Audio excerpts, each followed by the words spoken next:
to quote Ta-Nehisi Coates.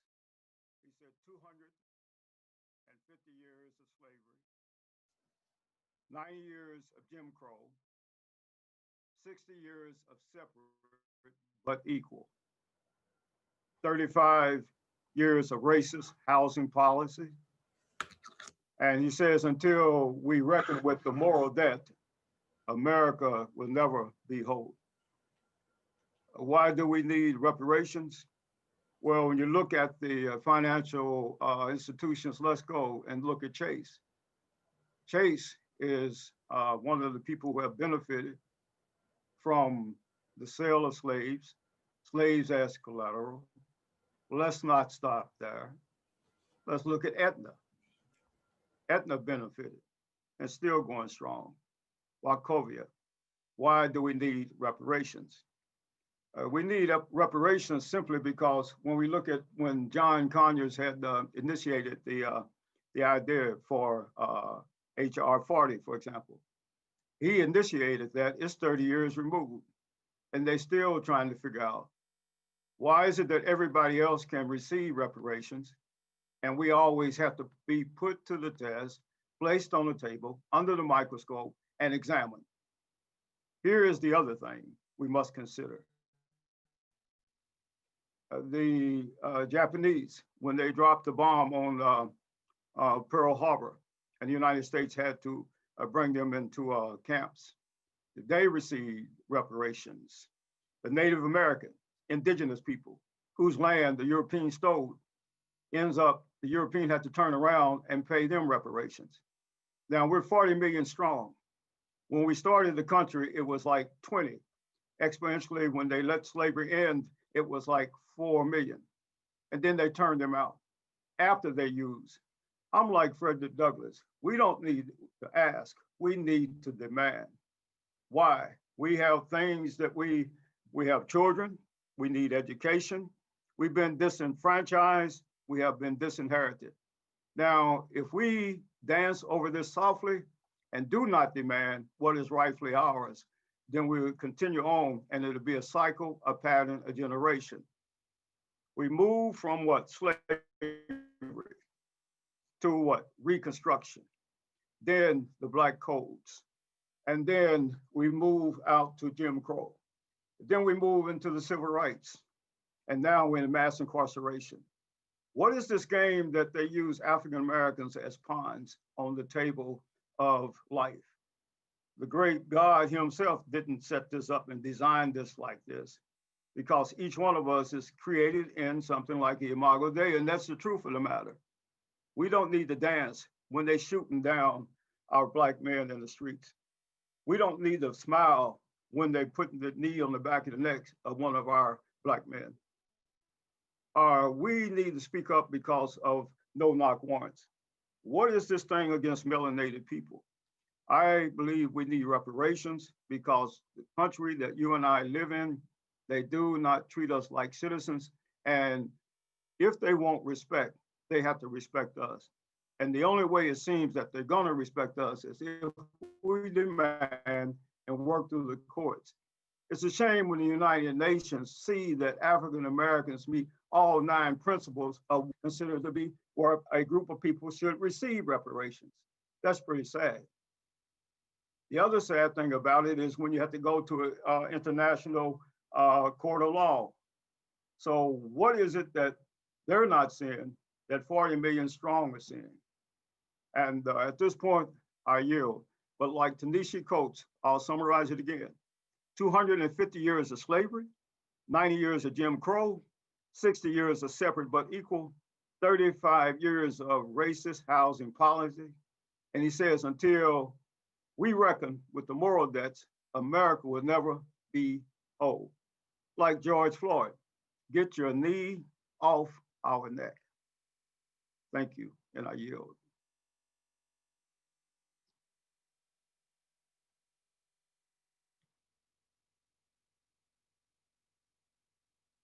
Thank you.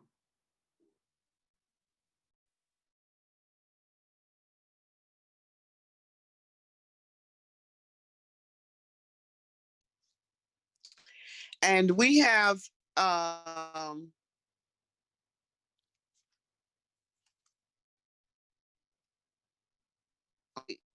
Is Dr. Don Evans available? Let me see. Is Dr. Don Evans available? Okay. Um, will that bring us down to, have I missed anybody? Because I'm letting Dr. Gerald Hickenbotham be last. Have I missed anybody? I don't see Dr. Evans on the call. So let's Okay. keep it moving, please. Okay. So then if we haven't missed anybody, then I guess we're going to yield to Dr. Gerald Hickenbotham. Thank you, thank you, thank you. And I have loved all my colleagues that have spoken because I totally agree with you. We do need reparation, not only reparation, but recovery. Uh, I want to add another word, restoration, because we have never been seen as equal in this country. We deserve everything. But I'm reading something in the chat where somebody said in this country, you deserve what you can take. That's the unwritten law of the land. And he put a correction in there saying, you get what you take. We have never declared war on this country. You're right. The Japanese declared war, and because by them doing it, they got reparation. We have been some of the most docile people. And because I think we haven't asked for or take what we want is the reason why we're in the condition that we're in. And so we have to have a paradigm shift. Absolutely, we deserve reparation and more. And that's why we're having this conference call tonight, this Zoom meeting, so that we all can get on one accord, especially on that piece on reparation. We need it so we can level the playing field. I believe right now this COVID-19 process, God has called the timeout in the earth realm for a resetting. And we have to be the ones to step up to make this happen. I realize nobody's going to do it for us. Absolutely, we need reparation, and we really need it now. They're giving reparation, the descendants of American slave money to COVID-19 to help to heal this country. Well, we need an upgrade in our culture. Money needs to come to heal the American slave culture so we can bring about the change that we desperately need. I'm going to yield the floor back to you and save my closing argument and we start talking about who we are.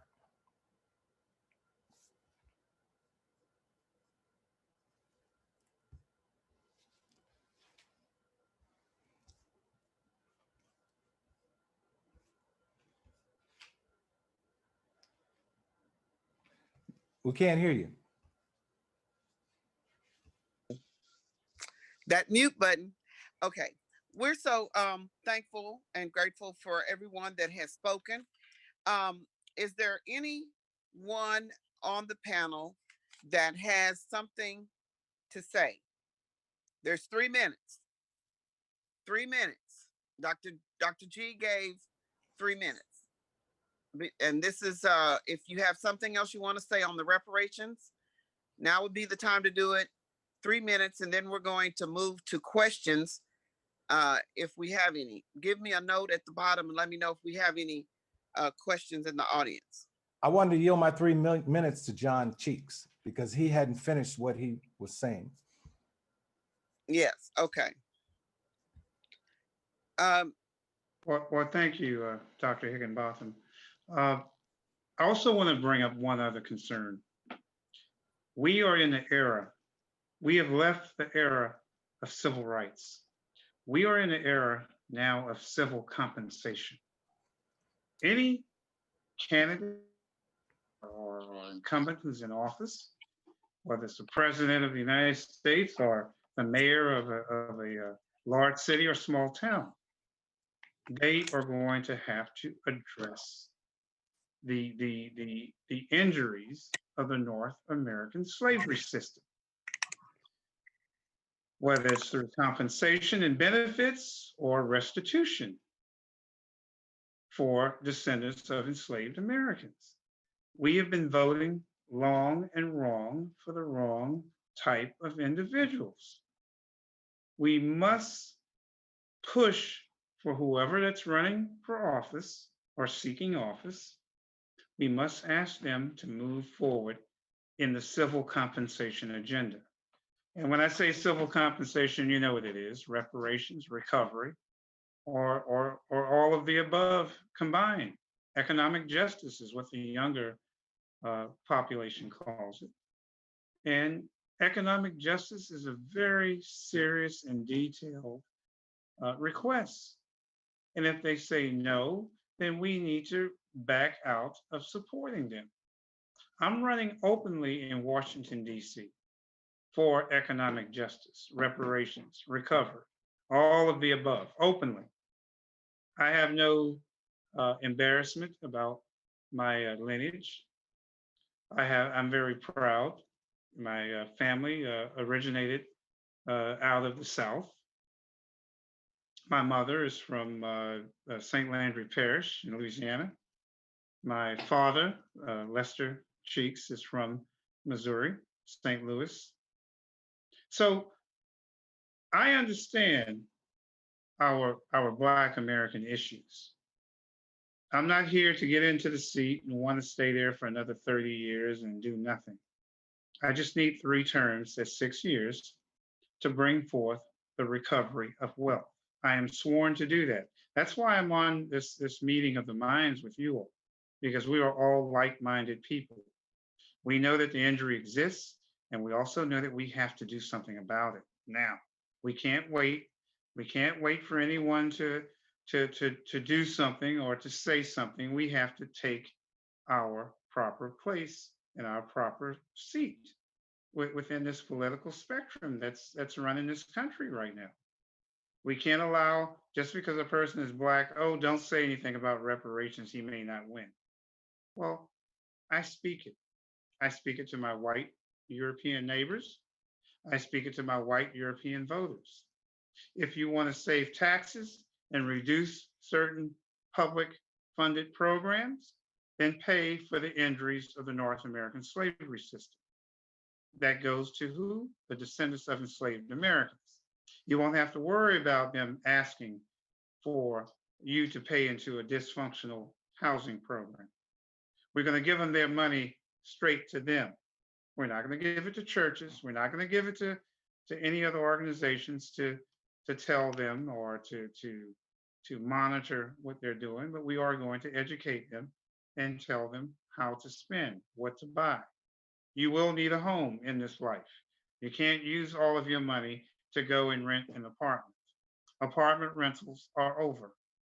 It is home ownership time. Not only here in Washington, D.C., but wherever there are descendants of enslaved Americans living. And Doc, I hope I haven't overspoken my time here. No, we were about to pull the coattail on you, but you did well. Okay, thank you. Petrolia. Okay. There are some questions or comments in the chat room. Yes, we're getting ready to get to the questions. Who's going to read those? Randall? I can read them. I see some of them right here. I can read for you. I'm looking at them. Okay. A lady, Darlene Anderson, she said, we're not controlling any resources that are being provided in our local community. And the reality is failure has been an option for our children. Basically said, well, willful defined issues in law enforcement, that is participating in the public education system. The reality is no matter how you see it, by the time children reach 3rd grade and they are not reading, then reading is not fundamental to life, which is not the truth. The question I would ask the group here, since we have a little bit of time, what is absolutely necessary right now that we can do to begin to get our culture on one accord and begin to bring about the change?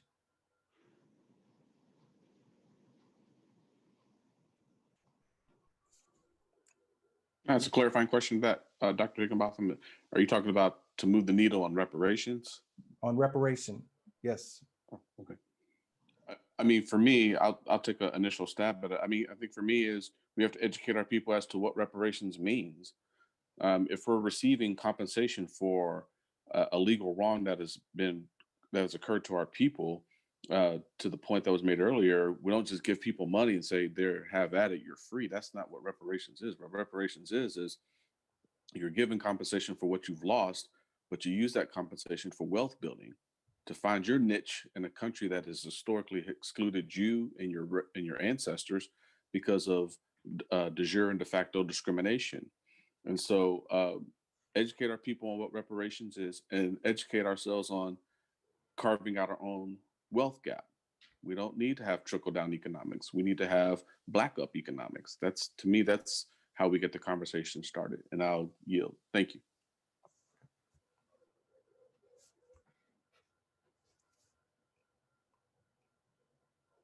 Petrolio. Yes. Is that all the questions? No, I 'Cause just, I- the floor is still open to you. Okay, but I'm trying to get the questions. I see some, but I'll have to like go into the chat and look. Okay. I think I thought- maybe there are comments, people, the chat box is hot right now. And there are people putting comments in there about how they see things, but I don't see questions. And maybe that's what they need to ask those that want to ask questions to the panel during this brief period. I see a name that says Well, Reggie something. someone- They've got his hand up. So I don't know if that someone- means he wants to ask a question. Someone says, someone please address separation. And I would like to take a stab at that. We are going to have to separate, especially when it comes to, I think, education, and our money. We've got to do the business and economics part of it, where we began to separate our money. Our money is our money, and we circulate it amongst each other. And so there is got to be some type of separation, and we really already know that, because Mr. Cheeks didn't speak on it, but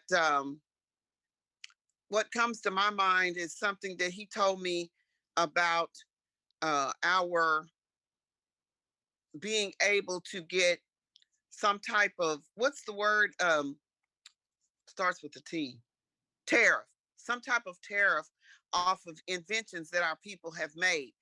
And once we look at all aspects of the study of reparations, we'll find out that we really can be a nation within this nation or next to this nation. We can free our mind of the way things have been, and we can actually start over. We just have to pretend like we don't know these people, and we got to step out on faith and go for what we know. I think we can do it. I mean, believe it or not, the Indians are our brothers and sisters, and they have taken them out of the equation and put them in a little box over there, basically to themselves.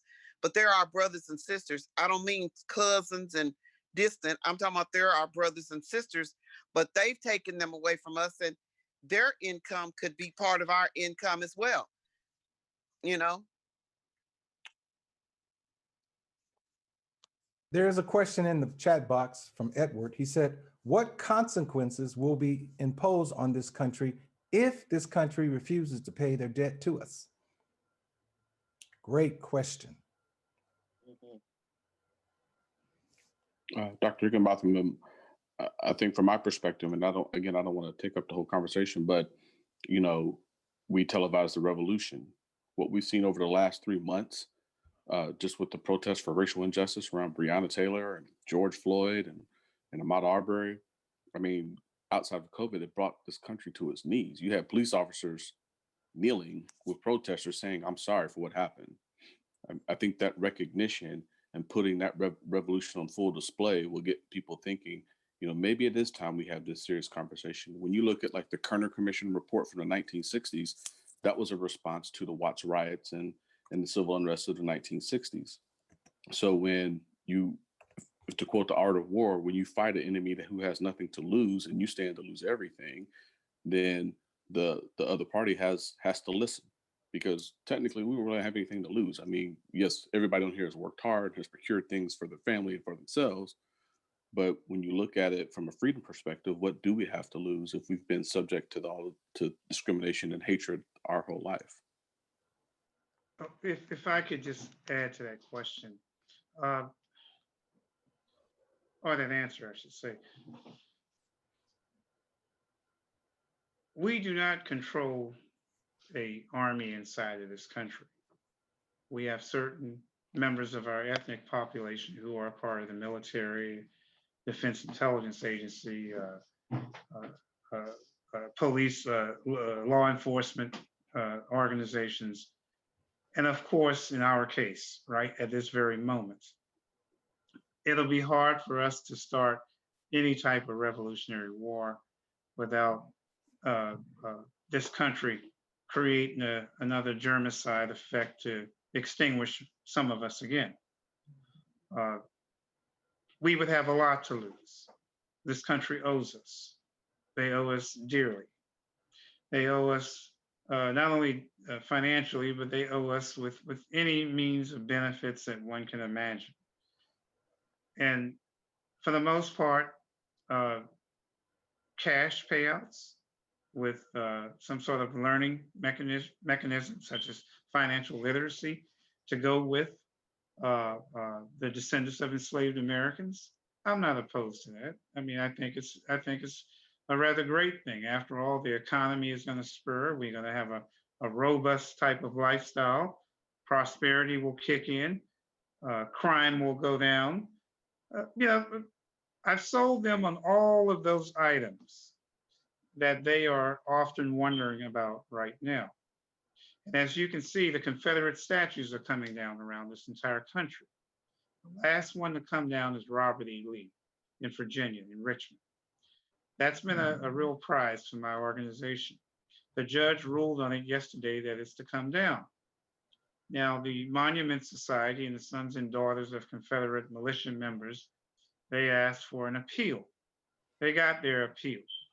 So we're going to go back and ask them to start paying every descendant of enslaved American who lives in Virginia, as well as who was brought through the Virginias during the slave trade, of $500,000 each, to see how much they really want to keep that statue up. That statue come down, that represents its time for restitution. And many people don't understand how significant the value of these public fixture reminders are to be removed right now. And it's not I should say, a lackluster kind of moment here. This is a very pivotal moment in our history, in our place. Our parents went through civil rights. We're going through what's called civil compensation rights. And we're all speaking the same language, but in different places.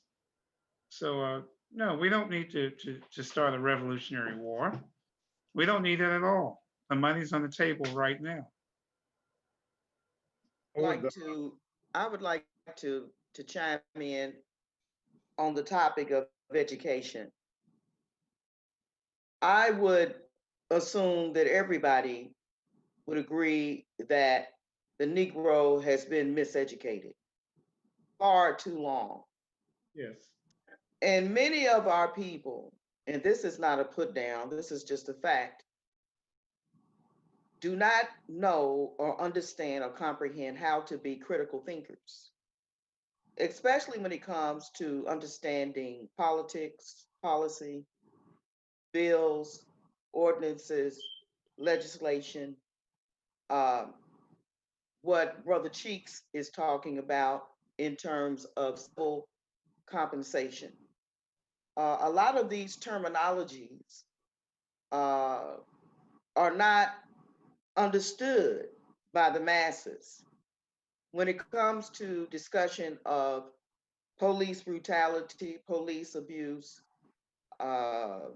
brutality against Breonna Taylor, George Floyd, Tamir Rice, the gentleman that was killed by the police recently in Philly, that resonates But when it comes to talking about the discussion that we're having today, far too often, these discussions are not being had amongst young people.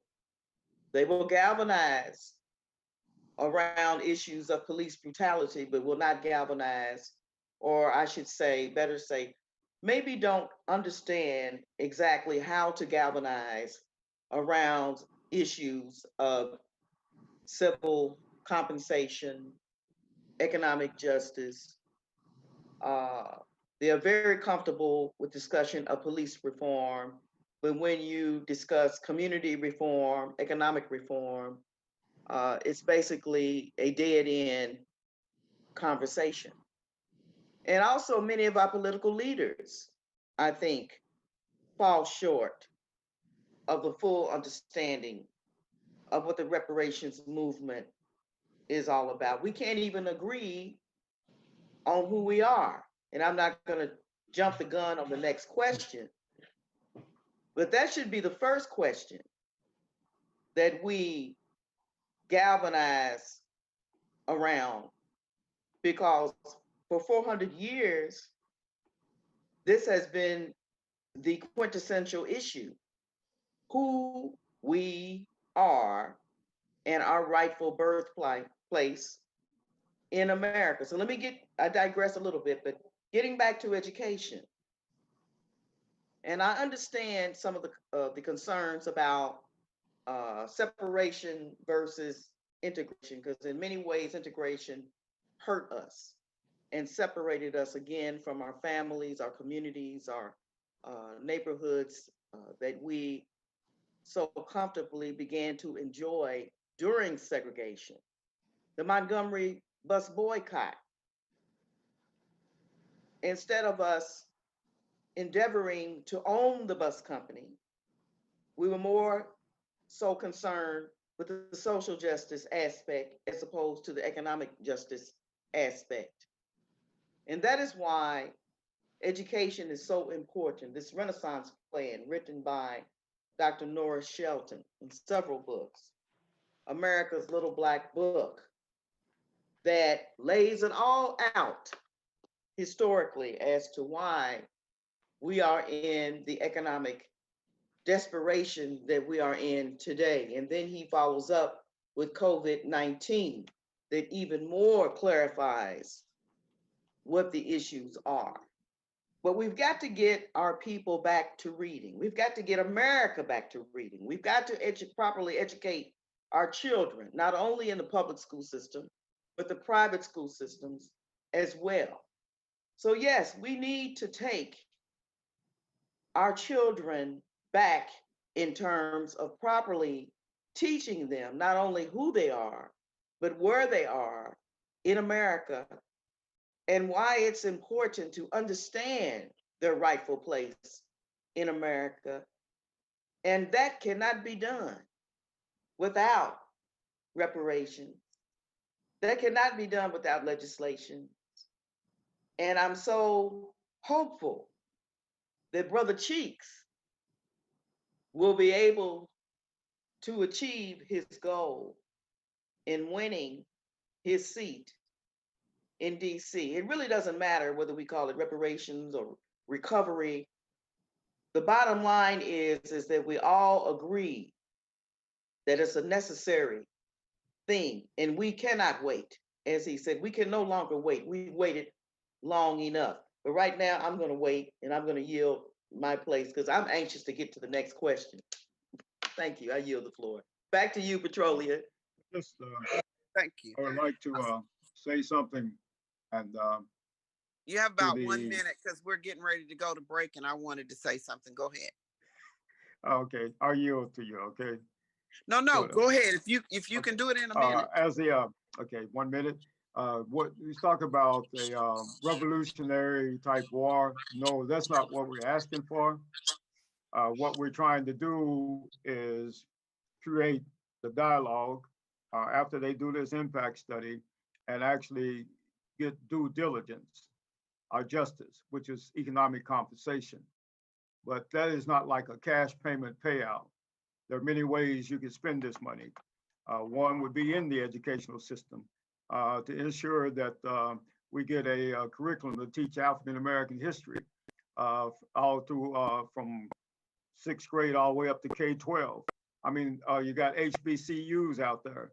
So the money would be used in different aspects. The other thing about the Kerner report that Attorney Boyd had mentioned, in 1967, after the Detroit riots, they did a 6-month commission study. And they presented the plan to President Johnson. And the governors were supposed to implement that plan, but nobody sustained that implementation. So because of that, things began to deteriorate. I'm not going to say anything more, but I do believe that what we're doing tonight is a platform to start educating the American people, and not only American people, all multiracial people, and then all African Americans. I yield back. If I could comment off of Dr. Robinson's response before I leave, I have a 7:30. Okay, Dr. go ahead. Higginbotham. Go ahead, Mr. Cheeks. LBJ, Lyndon Baines Johnson, created what's called the anti-poverty budget for Black Americans in the 60s. That budget, of course, was used for other cities around this country, not for us, but for immigrants coming into the country, sanctuary cities. Paul Ryan was in control of that budget, the anti-poverty budget. It was supposed to be just solely used for Black Americans, no one else. However, it got mixed up. Who knows what's left in the budget? But once I get into this seat, I'll find out what's in there and see if we could somehow tap into it to begin our movement for payouts for the injury of slavery. So you're speaking the correct language, but also in another tidbit, we were supposed to, according to LBJ, Black Americans are supposed to be paid by the year 2068 for the injury of slavery. So we are ahead of the curve right now. We are ahead of the curve by asking for our money right now. My organization has met with different groups that owe us. I have not received any friction from them. They are ready to deal. They want to deal, but they want a payout plan, which we've given them, and we have all the other mechanisms in place. But it's going to take all of us to come together to do this. I can't do it by myself. Dr. Higginbotham can't do it by himself, the First Lady, and anyone on this panel. We can't. It's going to take us as a collective group to come together. The money is here. I can honestly tell you that. They have the trillions. Now, some of us say, oh, they don't have any. Oh, yes, they do. You have 83 actors who have trillions of dollars. One of the actors in general is out of Africa. They've got trillions of natural resources in dollar value that most of your European nations want to get a hold to. So I just thought I would give you that for, something to think about here. And it was a pleasure to speak to you all, but I must sign off and go and speak to our younger population about my agenda. And I thank you. And this is a beautiful thing to be a part of. And the best is yet to come. Thanks, John, for stopping by and being part of tonight's meeting. You're welcome. Thank you, Mr. Cheeks. Good to see you again. I hope to be invited again. I hope we have it again. At this time, I just wanted to say that as the elders, we can probably be considered the elders now for ages any age above 55 to 100 and whatever. But as the elders, I feel that we should be the ones that come up with a strong plan and begin to recruit younger generation, our children, and even our grandchildren, because the business plan that we put together should be the business plan that everyone is talking about from here on out. And with that said, we are going to go to a 3-minute break, and you can look at some books and different material that are available right now through the American Slave Incorporated.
Really documented the paper trail of American slavery, basically right up to today's date. He's in the process of finishing up his 18th book. It's his work is phenomenal. You can go out to www.slave-usa.com. That's www.slave-usa.com. Right now, I'd like to ask Catherine Park, because we have another minute or so to speak on the class that she's teaching there in Louisville, Kentucky, American Slave History 101. Catherine, are you still on the line? Yes, I'm here. Yes, I'd be happy to.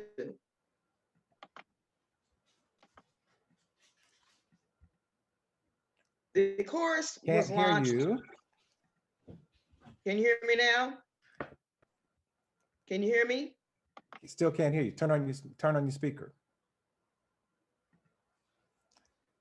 Got to turn on your speaker.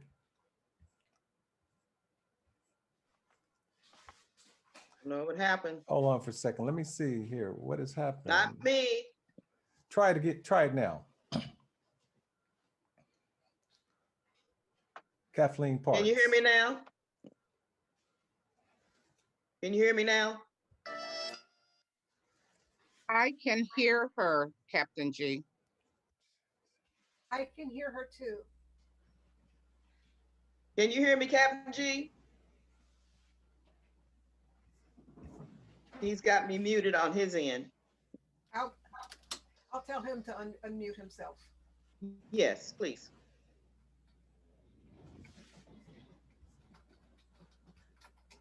Because I can hear everybody.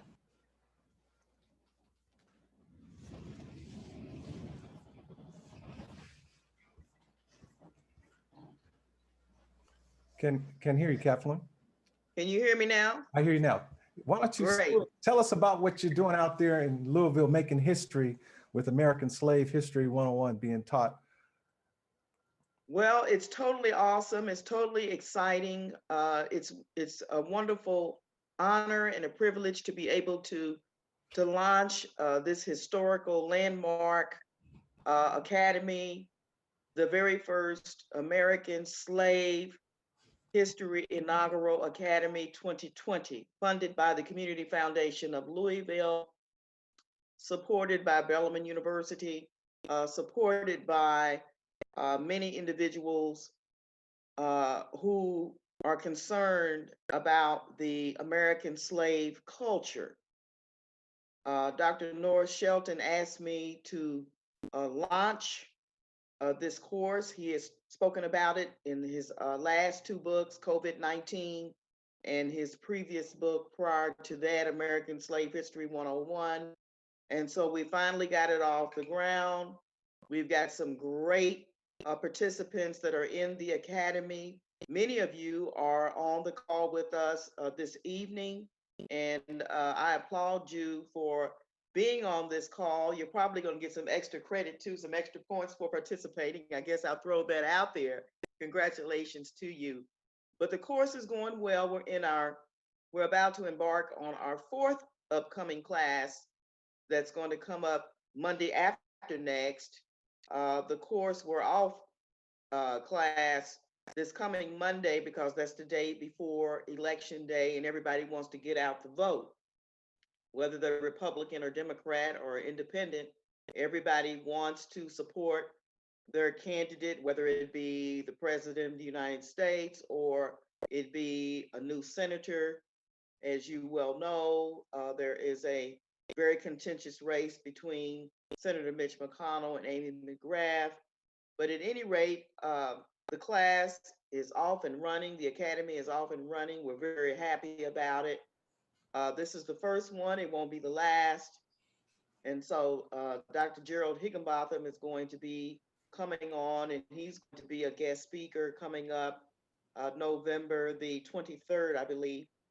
And our new interim Louisville Metro Police Department Chief, Yvette Gentry, is going to be speaking to us on November the 30th.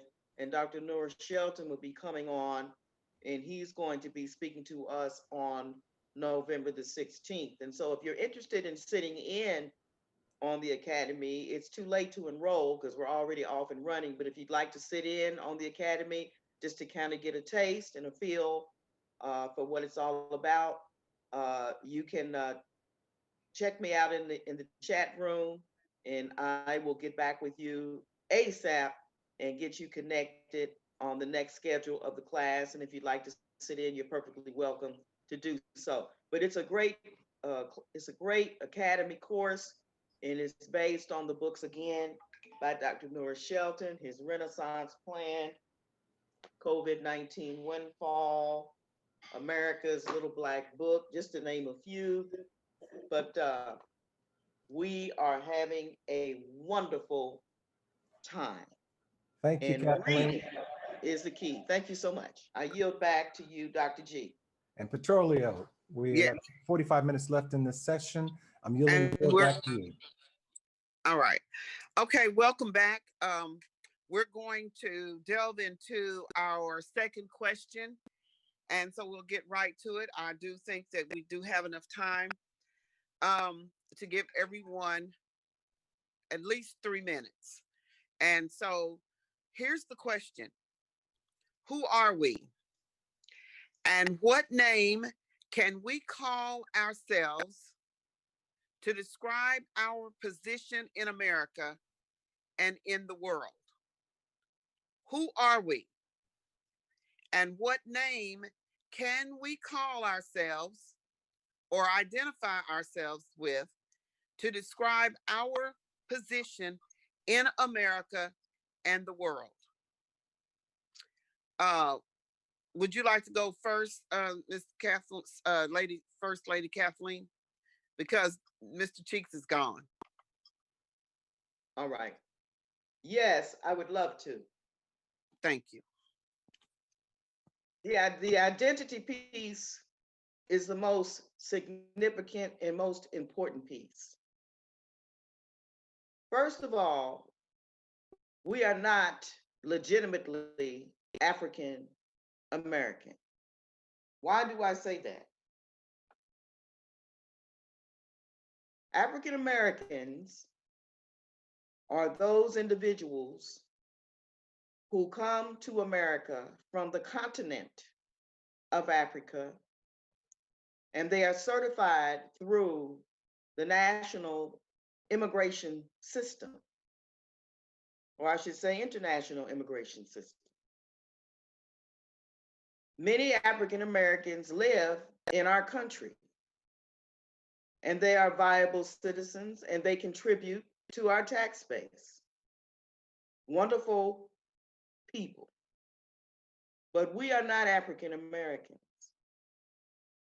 Africans were separated at sea once we were enslaved, placed on the slave ships, and landed in Jamestown, Virginia, on the slave blocks. When Africans arrived in America, they did not see the Statue of Liberty as other immigrants have seen. We are American slaves. That is our birthright. That is our deserving birthright. For that reason, we can apply to the United States government, not only apply, but demand our rightful place in history as American slaves, or some people prefer descendants of American slaves. The bottom line is we are not African Americans, and we need to stop using that terminology as we move forward. I know it's very, very difficult and very painful. Many individuals have really benefited greatly by using that term, whether it be journalists, politicians, haters, whoever they may be. Many people are very uncomfortable with the term slave. And the reason being is because they have not been properly informed or educated as to the history of our American slave birthright, which is why it's so important for this academy that we have launched, and also for the books that Dr. Norris Shelton has written and received an honorary doctorate for. And so we can no longer remain in obscurity and blame our situation on not knowing, because many of us do know, but some of us don't want to know. But we must move forward. We cannot stick to the practices of the past and expect a different financial result. I'll yield the floor there. Thank you, First Lady Kathleen. You were right on spot with the time and your words. So, First Lady Kathleen says that we are all that a good name would be American slaves. And I want to bring I saw a comment flash up that said, all of us are not slaves. So if they can't go by American slave, would they be included or should they want to be included?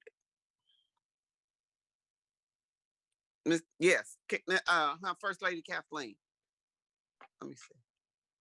I I was- understand, we understand American Slave Inc. and Dr. Nora Shelton understands the pain that is accompanied by the term slave. But if you acquaint yourself with his writings, you will find that slave is the most powerful name that we can embrace. Slavery is discussed in the Constitution. And again, a lot of things are hidden from us through the Constitution, not only through the Constitution, but also through our educational system, I should say, because we've been miseducated.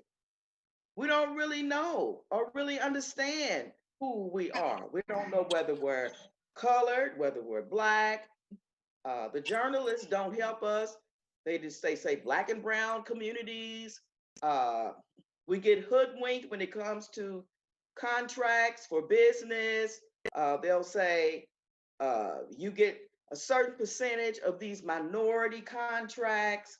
All of these terminologies have hurt us and damaged us.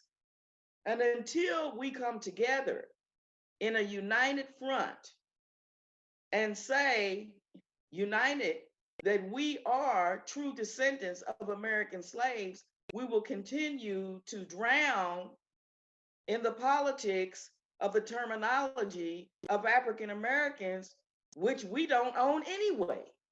It's an illegal terminology. We are not African Americans. I'm sorry, my brothers and sisters, but we are not. And I invite the debate. All right. Okay. Someone, I'm sure that one of the other panelists is just itching to speak on this. Who would like to go next? I would like to go next if I could. Okay. Okay, Reverend. The cultural identity of who we are. In my class one day, I had a student from Liberia, and we were talking about the same thing. And he said, Doc, I said, when will we have power? And he said, when we come to ourselves. And we explored that when we come to ourselves as far as cultural identity. The question of who we are culturally, Black, Negro, African American, American slave, or descendants of American slave, it is my assertion that our identity has its ancestral roots in Africa. The roots of identity can be traced to Africa. If there is not the case, then we wouldn't need Henry Louis Gates. The west coast of Africa, Angola, this is factual. Those who came on slave ships were African. They were enslaved Africans. Though they were from different tribes, they were from the continent of Africa. Allow me to submit this truth for us to consider. If one were to visit the boardwalk in Atlantic City and took an empty bottle and dipped it into the Atlantic Ocean and filled that bottle with water from the Atlantic Ocean to take back home as a souvenir to place on his mantelpiece in his hometown, what would he think of the bottle of water? He wouldn't call it city water from his hometown. He would tell his friends and acquaintances that it was the Atlantic Ocean in a bottle he brought back from his vacationing. Nonetheless, if slave ships brought persons from Africa to the colonies and later America, would they not be rightfully called Africans since they would be from that continent? Heretofore, fast forward to the 21st century African American, whose ancestral DNA would naturally have its source in those persons who were captured and laid in the bottom of the Dutch man o' war, landed in Jamestown, Virginia, and other vessels such as John the Baptist, the Dahomey. Yes, the numbers would start with 20, growing to 4 million by the time the slave trade ended. We've been called other things, the N-word. We don't buy into that word. Slave was called that, Negro, a term of classification for identity in a world of exploitation, abuse, and foundation of capitalism / census. So the bottled water placed on the mantle in the home of the vacationer to Atlantic City is really the Atlantic Ocean. Would you agree? Why? Its true source is the Atlantic Ocean. What is our true source? The 40 million Blacks who live in America are linked to the ancestral trail that finds its true source in Africa. Black is limiting.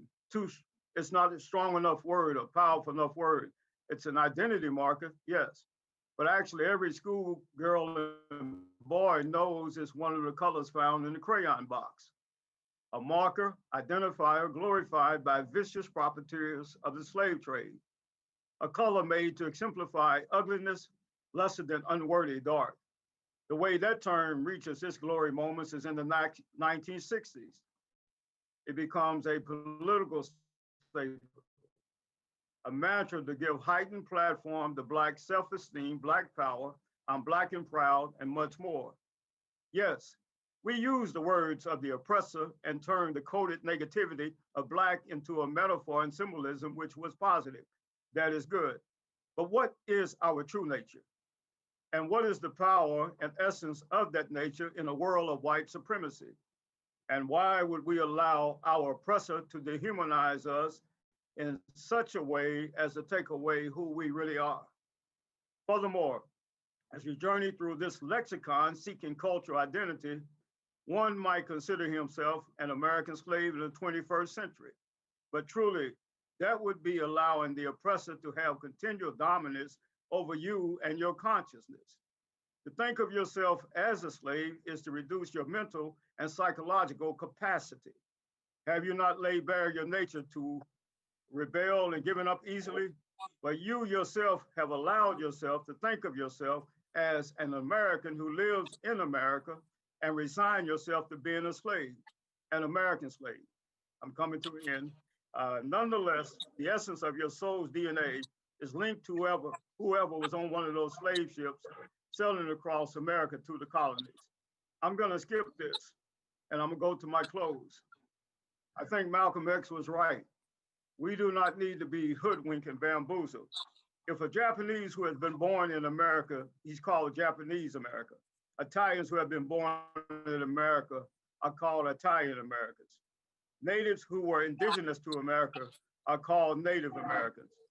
Then rightly so, those who were at the bottom of the slave ship and we the descendants of the enslaved of those Africans in America, our collective consciousness on one accord creates empowerment and the rise of a great people called African American. Thank you, and I yield. Yes, thank you so much. I'm writing the word textbook here because somehow, if we're going to educate our people, we need a textbook. I feel that would serve the purpose of educating our children, especially if we're going to leave them in the public school, and more importantly, if we're going to separate them, even if they don't get to go to school, they could be at home. But they need, every Black child needs that textbook. We need to be working on putting that together, publishing that, and saying this is what we want. The Mexican Americans, when they wanted to change it here in Texas, they went and wrote their own book. It didn't get accepted, but ours would be accepted. No holds barred. Okay, so thank you so much. Thank you so much, Reverend, for that. Our next, who wants to be next? Who wants to go next? Because I don't know who all's left. I'm only seeing one picture. Kendall. Kendall? Yes. Okay. Thank you. Can you still hear me? Yes, I can. Okay, great. Thank you for the opportunity. I appreciate this dialogue. Through history, what's the most important question a person can ask themselves? Who am I? We've read some of the great books, Baldwin, Alex Haley, so forth and so forth. One of my favorite authors, though, is Miss Nikki Giovanni, the poet. My sister's actually named after her. And in one of her poems, she notes that if I could reach back through history and touch myself, I would. So when we, as mentioned here, Negro, African American, Black, whatever, we want to identify ourselves as, always think about the richness of the heritage based on the struggle that we've encountered being descendants of American slaves. So my position on cultural identity is that people who identify as Black, African American, or as descendants of American slaves often have a difficult time answering that question, because a history of racism, discrimination, exclusion, and degradation forces us to look at ourselves as an outsider in this American landscape, as a non-participant, when in fact our history is American history. If you look at all facets of American history, there's always been a descendant from the African continent has been involved in this American history, whether it's Washington crossing the Delaware or the 2020 election. It's super critical that we continue to come to grips with our American experience, and that we hold true to the dynamic pre-American history that is our richness and heritage that is from the African continent, and that we too are critical components to the current social landscape that is what we know as the United States today. Therefore, I call myself African American. Through a common destiny, through a shared cultural and geographical identity, I call myself African American. When you look at the world, I was just in Israel back in February. When you look at the world and you see people that come from places like Ethiopia, Kenya, Ghana, all over the African continent, and they converge on places like Europe and the Middle East and everything like that, there was one shared identity we had, was the fact that we had melanated skin and that we shared in a common struggle of racism, even outside the United States of America. But I could look at one of my Ethiopian brothers, or one of my Kenyan sisters, or one of my Ghanaian, one of my Ghanaian peeps, and just look at them in the eyes, and we could read each other and say, my brother, my sister, I understand, I love you. I may live in America, you may live in Kenya, but we know this universal struggle of what it is to be an African on this continent. So that's why I call myself African American. Thank you.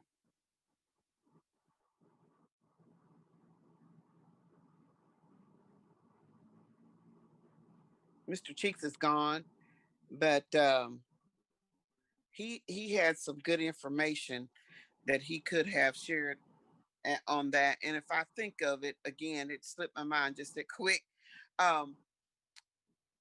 Well, he says that they owe us on that continent as well as this continent where we live. So I think that when we come up with a name,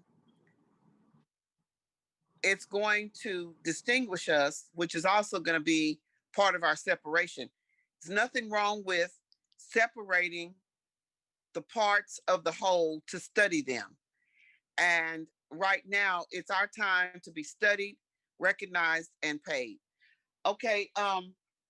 Having said that, how many more do we have? Two? We have two left. Dr. Elliott just talked, okay, and then Attorney Boyd. So I guess we only have one left, and that would be Dr. Gerald Hickenbotham. Am I correct? You're correct. You're correct. He's the only one left, Petroleum. Okay. It's really wonderful hearing different perspectives. I'd like for you guys to consider mine. I consider myself an American, a descendant of slaves. We can all agree that we did come from Africa until we arrived here in this land here, and early documented in 1619 that North America began to breed slaves. It created a new culture. The seed that came from Africa, but it was mixed here in American soil, and American slavery was totally different from any other slavery. They bred people to be ignorant of who they were. They bred them to be animals. America created a new culture. And then when the governmental system kicked in, the republic and the current federal system, because we're living under two constitutions, technically North America created the American slave nation.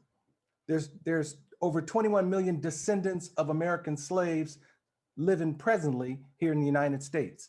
That's a nation within a nation. Slavery was a business. If you look at the 14th Amendment, Section 4, I believe it's line 5, you'll see the word slave in there. The US Constitution is the legal document of the United States of North America. Slave is a legal term. America bred slaves. She didn't breed African Americans. She didn't need the Indians. She wanted a people to build this great nation that we're living in today. Slavery was the economic engine. It was the foundation of America. It's buckling right now because the foundation has never been addressed. When they kicked us off the plantation, they didn't teach our people about leadership development. They didn't give them no type of economic development. So the American slave culture has been struggling. And see, the word Negro, that really is it's a nickname that come out of slave. The word black, Negra, black is a Latin term. We've been called slaves, colored, Negro, black, and a few other names, now African Americans. African American is a United States immigration term for the whites and blacks that were birthed on the continent of Africa that legally came here by plane or boat and nationalized. You always put the country in front of America where you were born. I heard some people say Japanese American, Chinese American, Cuban American, but the American slave culture, that blood was mixed and it created a new culture. And God said in Mark 10:31, the last shall be first. Not might, not maybe, but shall be. And the last culture that was bred and introduced to his human family is the American slave. And I'm American, I'm a descendant of slaves.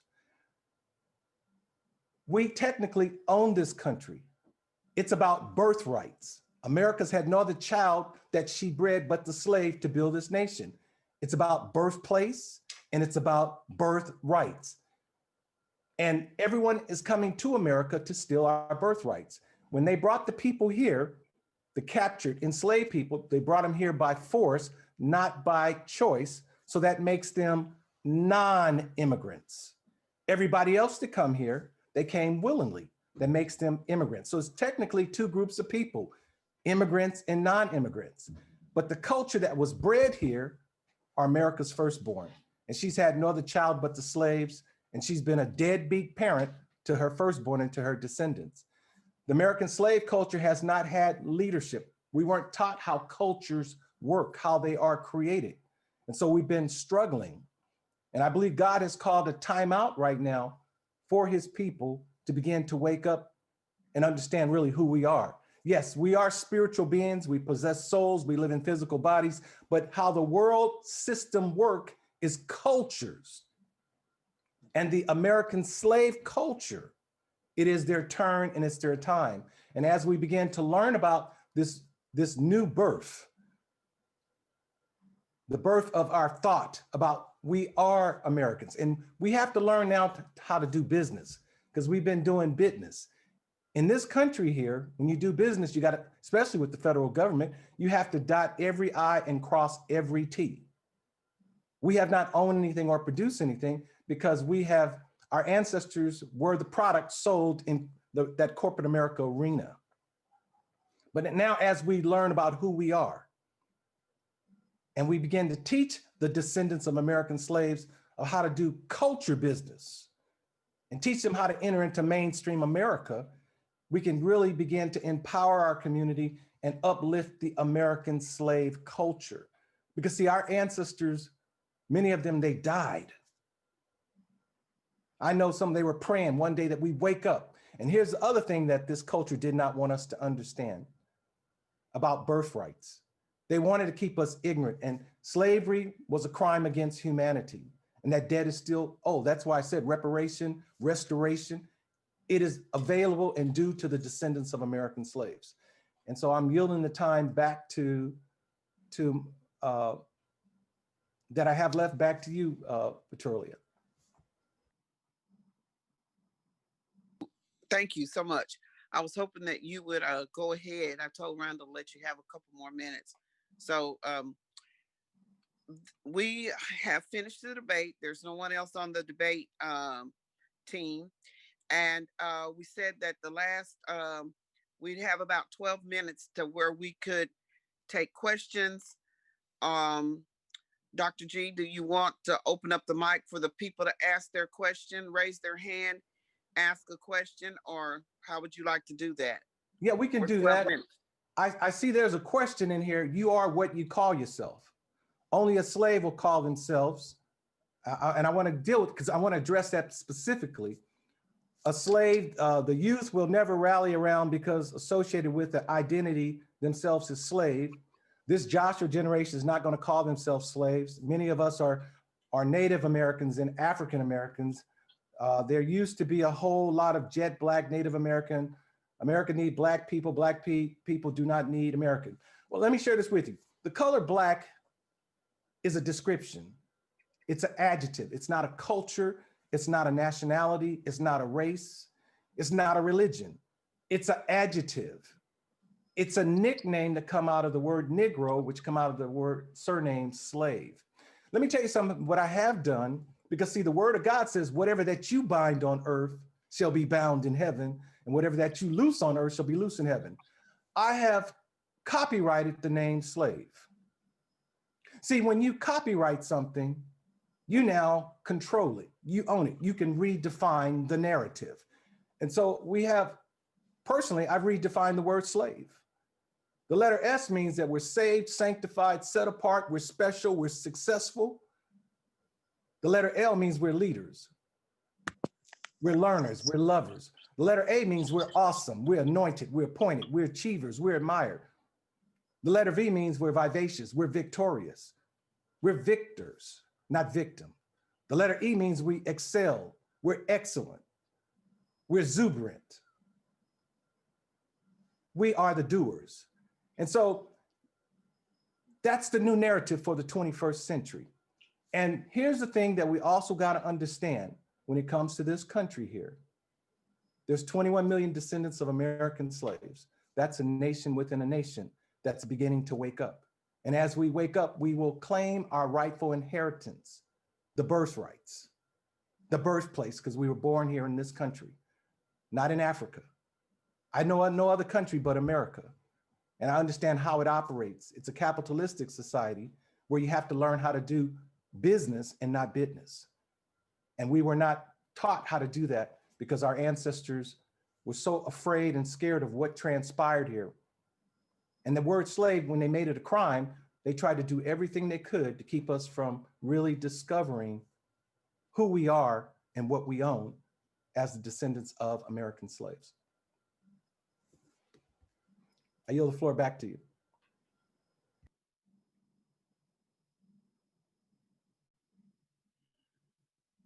There we go. So I was looking at the submissions of the paper submissions with some questions that I had posed to the panelists, and I just want to kind of cover 2 or 3 of them as we are getting ready to close. If we have any more questions, we'd like to take those first. Do you have any other questions, Dr. G? You see any other questions? Because they come up so fast, comments, and go away so fast. Do you see any other comments? Well, I see somebody says a slave will think their freedom is tied to a benevolent white person or anything freeing themselves. I guess Brother Muhammad.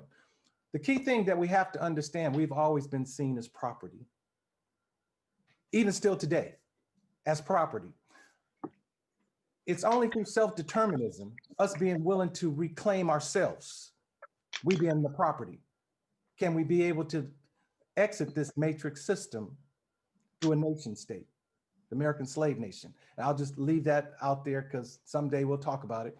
But you have to know who you are.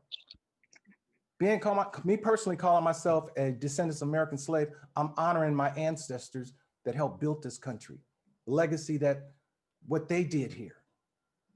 I don't want it to go to waste. And because we are descendants of American slave, There's no way around us not even thinking that, because that's how other folks see us, but because we haven't known who we are and what we are capable of doing of rebuilding this country that we're in right now. We're the only ones who can do it. And one thing that the American Slave Inc. has done has created that Renaissance plan. It gets right at the heart of dealing with the core root issue of putting slavery to bed, because we're still dealing with the after effects of it. And we have to deal with it now on our watch. Okay, thank you. Well, I would like to say that it's definitely a fact that we have got to try something that we have never tried. And we have never tried calling ourselves American slaves. I've been alive long enough to know about all the different names that we've been called. And Negro wasn't so bad when I was a little girl, because everyone that was in my community was a Negro. The one that I dislike the most is I didn't even hate colored, because at the time I didn't like colored, but I didn't hate colored because I didn't really know the definition. As a young person, I didn't know what the definition of colored was. I just knew we had color. But colored means that you have color, you've had color, and with the ED on it, you no longer have it. So I realized that wasn't me. That would have been somebody else. One of the other names, the one that really gets me, is the one that we're using now.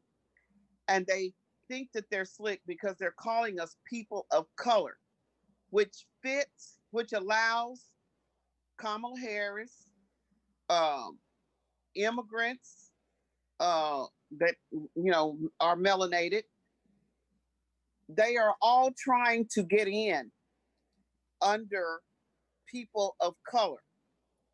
So what I said to that on a live radio show was, Kamala cannot represent me unless she's willing to go by Negro, because that's the first name I remember as a child. If you're willing to go by Negro, you willing to go by nigger, you willing to go by all the names that we've been called, then you just jump right on in here and go ahead and fight for our reparations. But she's already told us that she wouldn't just do anything for us special, because to her, we're not special, but to me, we are special. And I wanted to say to the young people, they will come around to American slave, because they've been calling themselves everything but a child of God, from the B word to the M word to the C word to the D word and whatever word all these names that they've been calling themselves in these raps in the streets. They call each other all these names. So I think that they could do that. I think that they could. It when I first read American Slave History 101 by Dr. Nora Shelton, it was on a Wednesday. I started reading the book. I got to the second page, the second paragraph, and I burst into tears, and I boohooed the whole day. Something just happened to me. I woke up, I realized some things, I was hurt by some things, but my whole life I've been looking for the truth. Because when I was 17 years old, I stood up in church and I turned around and walked out when the preacher was preaching, and my mother followed me out and said, "What's wrong with you?"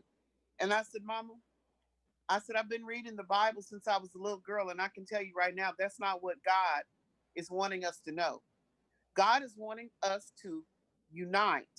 He's wanting us to come together for a common cause after the struggle." Let me tell you where we are. We have water in the boat. We have water coming in the bottom of the boat, or I should say leaving. Let's say we got a pitcher and a pitcher of Kool-Aid, and Kool-Aid's coming out the bottom. And that represents our children. We're still trying to stay up in here, but we're losing our children very fast, very swiftly. And it's because of integration. I was in the trenches for 23, 24 years, and I saw this. I saw us losing our children. I realized the lies that they have me to teach. I was a biology teacher, and they had me teaching the kids that we were related to apes and monkeys. And so, if we don't get our children from underneath the tutelage of these people, we are doomed. And so are our children. None of my grandchildren are in school right now, thank God, because of the COVID. And my daughters and daughter-in-law decided not to send their only child to school. But we're in some serious trouble, especially because we do too much talking. After the talking, let's decide what we're gonna do. Let's do it, and then let's start moving forward. And that's gonna be kind of hard because we've been separated for so long. But the people that are on this call and other calls and other debates, it's time for us to get under the same umbrella with something. And we're going to have to grit our teeth or bite our lips or bite our tongue, because whatever name is going to be put on that umbrella, it's got to be the one that's going to get us our benefits. We've got so many different groups. Here, we're called the East Texas Black Think Tank. DC, it's Recovery. American Slave Incorporated in Kentucky. NAACP, whatever the letters are. But let's do it. And I promise you that the people will smell the odor of the cooking that's going on. And if they want to eat from the table, they will join us. And we have to watch the words that we say and the things that we do. And we have to present it as though what we are doing is right and correct. And let's keep in mind who we are. Right now, we're the generals, okay? We're the ones with the plans. The young people want our legislation. What they want to do is get out in the streets. We're not wanting to get out in the streets and get our kneecap busted and get busted in the back of the head.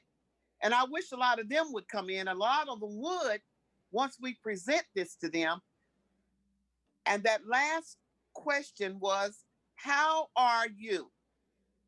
Before we leave, if we got enough time, how are you going to bring 500 people? We still got 8 minutes, 6 minutes.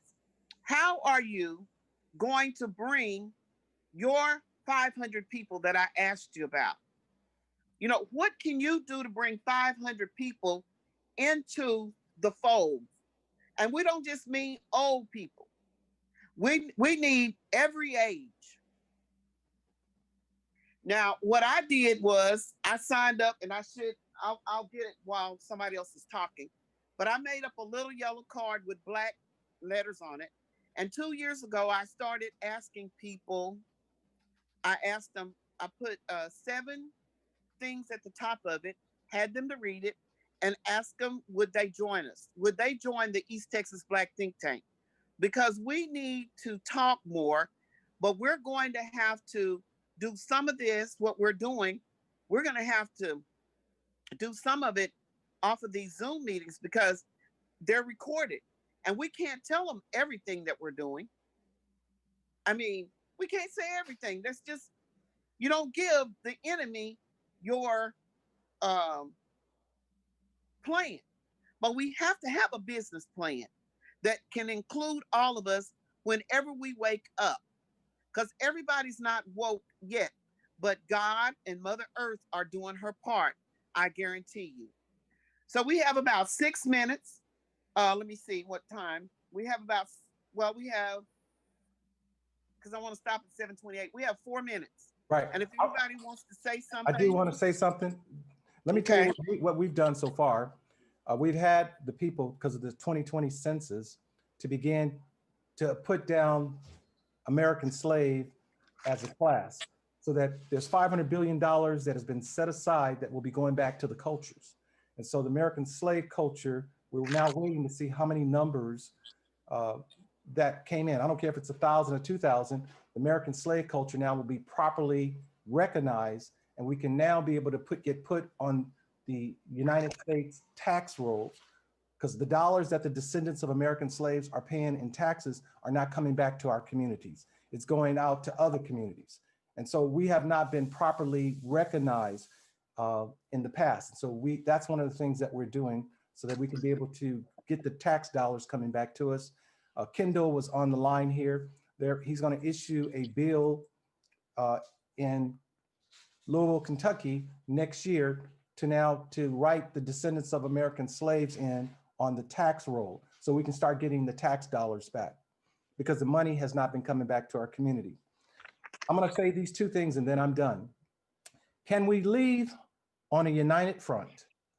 We're all descendants of American slaves unless some come from somewhere else. This is just the beginning of a conversation, and it really should be continued. And I yield the floor back to you, Petrolia. And I'd like to Yes, say something. I'd like to say something also. First Lady, go ahead.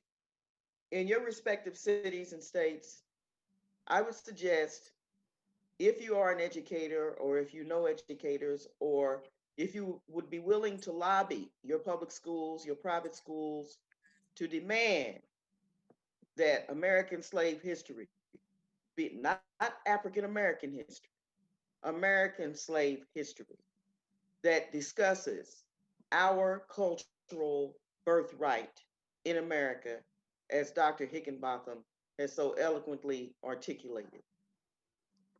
That's what needs to happen.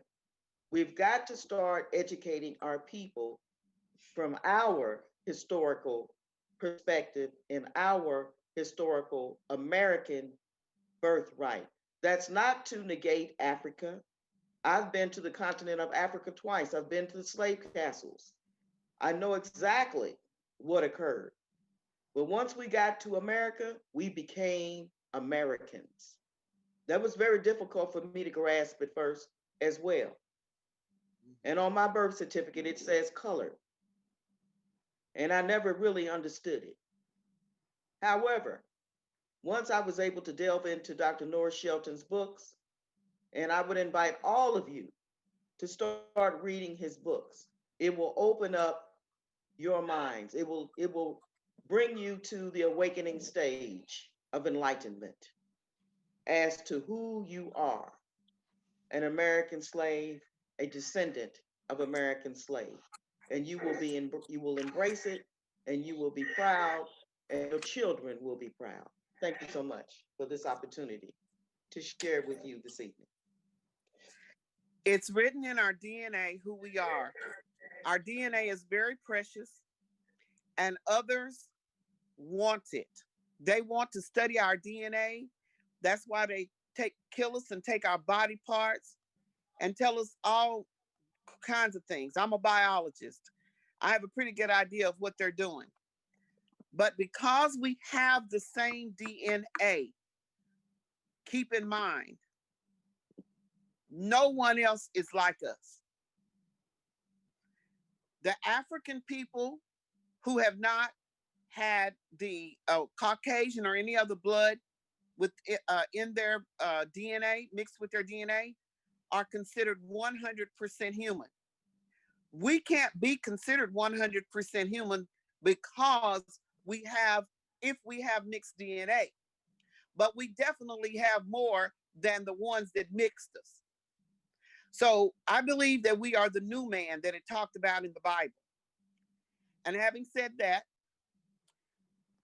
Dr. Higginbotham will invite you to the next forum, and we may even have some different speakers and some of the same speakers. I hope you enjoyed this, got something out of it. And the next time we do it, come do your research, get the Little Black Book. This one is excellent, as well as American Slave 101. That one just really got me. And do your research. There's a lot of books that you can do research on. And Sister First Lady Kathleen is holding up the books. And I'd like to turn it back over to Dr. Hickenbotham for him to say good night. Thank Yeah, you well, and good night. I want to just acknowledge the city of Louisville for Kendall coming on. The outstanding panelists that spoke tonight. Thank you. National net nation the Nation Action Network. I think I got it right, Miss Kathleen. The American Slave Inc., the National Executive Council for being here, the Los Angeles Chamber of Commerce for hosting the event this evening. And most importantly, thank you for being here tonight to listen to this conversation. It's one that really needs to be continued. It's our turn and it's our time, and we have to begin to move now, but it's important that we really get the identity piece, because America is not going to give any reparation except to the American slave culture. If you look at the Constitution, it's in writing. That Constitution really discriminates against that culture. I want to say thank you once again, and I look forward to our next session. We do have all your email addresses, and we will send it out to you in advance, letting you know when it will take place. Thank you, everyone. Peace and blessings to you. Have a good night.